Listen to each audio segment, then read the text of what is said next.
ఆరు 12:36. నేను మీతో చెప్పునదేమనగా, మనుషులు పలుకు వ్యర్థమైన ప్రతి మాటను గూర్చియు విమర్శ దినము నా లెక్క చెప్పవలసి ఉండెను.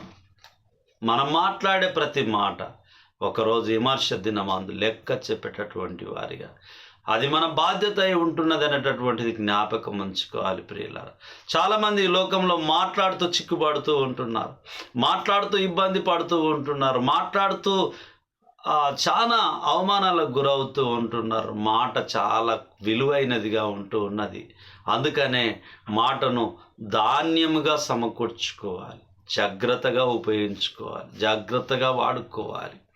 ఆ మాటల్ని మనం శ్రద్ధగా వాడుకునేయాలని చెప్పి దేవుని వాక్యం సెలవిస్తుంది. మత్తయి సువార్త 24:35 చూద్దాం ప్రియులారా. 24:35.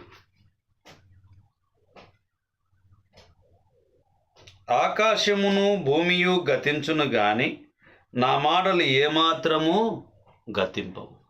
దేవుని మాటలు ఎప్పుడు కూడా గతించవు అనేటటువంటిది జ్ఞాపకం ఉంచుకోవాలి. ఆకాశము భూమియు గతించును కానీ నా మాటలు గతించాయి.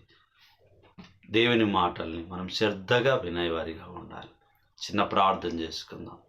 సర్వ సృష్టికి కారణభూతుడైన మా ప్రియ పరలోకపు తండ్రి, మీ పరిశుద్ధమైన నామాన్ని బట్టి మీకు వందనములు చెల్లిస్తున్నాం నాయన. అనేక మార్లు లోకంలో మేము మాటలు తప్పి ఉంటున్నాం. దయతో మమ్మల్ని క్షమించమని ప్రార్థిస్తూ ఉంటున్నాం. మమ్మల్ని మేము తగ్గించుకుంటున్నాం. ఇక మీదట మేము జాగ్రత్తగా ఉండడానికి సహాయం చేయమని వాక్యాన్ని వింటున్నటువంటి మా ప్రియులందరినీ, వారి కుటుంబాలను దీవించి ఆశీర్వదించండి నాయనా. సంఘాన్ని మీరు బలపరచండి. మీ సంఘంలో మమ్మల్ని చేర్చుకొని మీ సంఘంలో నాయన మమ్మల్ని బలపరుస్తున్నందుకు నాయన మీకు వందనములు చెల్లించుకుంటున్నాం నాయన. మీ కుమారుని లోకానికి పంపించి మీ కుమారుని ద్వారా పాప విమోచన కలిగించి మనుషుడు రొట్టె వలన మాత్రము కాదు కానీ దేవుని నోట నుండి వచ్చు ప్రతి మాట వలన జీవించునని సెలవిచ్చినట్టుగా మా జీవితంలోనైనా మీ మాట జీవింప చేయడానికి, మాట్లాడే విధానం మేము జాగ్రత్తగా మాట్లాడడానికి సహాయం చేయమని ఈ మనవులు మీ కుమారుడు మా ప్రాణరక్షకుడు నజరేయుడైన యేసుక్రీస్తు అతి పరిశుద్ధమైన నామంలో బ్రతిమాలి అడిగి వేడుకొని ప్రార్థించుచున్నాము తండ్రి. ఆమేన్. ఆమేన్. ప్రభువు నామమున శ్రద్ధగా విన్నందుకు మీ అందరికీ వందనాలు.